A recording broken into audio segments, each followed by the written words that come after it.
കോട്ടയം നാട്ടകത്ത് സ്വകാര്യ പണമിടപാട് സ്ഥാപന ഉടമയെ ആക്രമിച്ചതിന് ശേഷം പണം കവർന്നു. കണ്ണിൽ പെപ്പർ സ്പ്രേ തളിച്ചാണ് പണമടങ്ങിയ ബാഗ് തട്ടിയെടുത്തത്. ചിങ്ങവനം പോലീസ് കേസെടുത്ത് അന്വേഷണം തുടങ്ങി. ഫോറൻസിക് വിദഗ്ധരും ഡോഗ് സ്ക്വാഡും സ്ഥലത്തെത്തി പരിശോധന നടത്തി. നാട്ടകത്തെ ഇല്ലമ്പള്ളി ഫിനാൻസ് ഉടമ രാജു ഇല്ലമ്പള്ളിയുടെ കണ്ണിൽ പെപ്പർ സ്പ്രേ അടിച്ചാണ് 12,000 രൂപയും താക്കോലും അടങ്ങിയ ബാഗ് കവർന്നത്. ഇന്നലെ രാത്രി കടയടച്ച് ബസ്സിൽ വീട്ടിലേക്ക് മടങ്ങിയ രാജുവിനെ അക്രമി പിന്തുടർന്നെത്തിയാണ് ആക്രമിച്ചത്. വീടിന് സമീപത്ത് വെച്ചാണ് ഇയാളുടെ മുഖത്തടിക്കുകയും കണ്ണിൽ പെപ്പർ സ്പ്രേ അടിക്കുകയും ചെയ്തത്.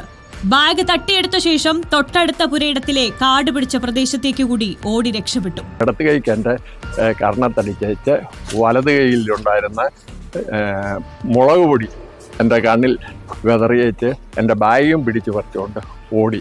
ഞാൻ അവൻ്റെ പുറകെ ഒരു 30-40 അടിയോളം ഓടിയപ്പോൾ അവൻ തൊട്ടടുത്തുള്ള പറമ്പിലെ പൊന്തക്കാട് വഴി കയറി ഇറങ്ങി ഓടിപ്പോവുകയായിരുന്നു നടന്നത്. ഓടുന്നതിനിടെ മോഷ്ടാവിന്റെ കാലിന് പരിക്കേറ്റതായി പോലീസ് പറഞ്ഞു. ചുവന്ന ഷർട്ടാണ് ഇയാൾ ധരിച്ചിരുന്നത്.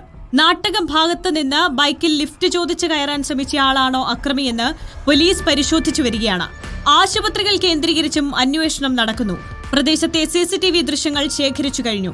ചിങ്ങവനം പോലീസിനാണ് അന്വേഷണ ചുമതല. ഡോഗ് സ്ക്വാഡും വിരലടയാള വിദഗ്ധരും സ്ഥലത്തെത്തി പരിശോധന നടത്തി.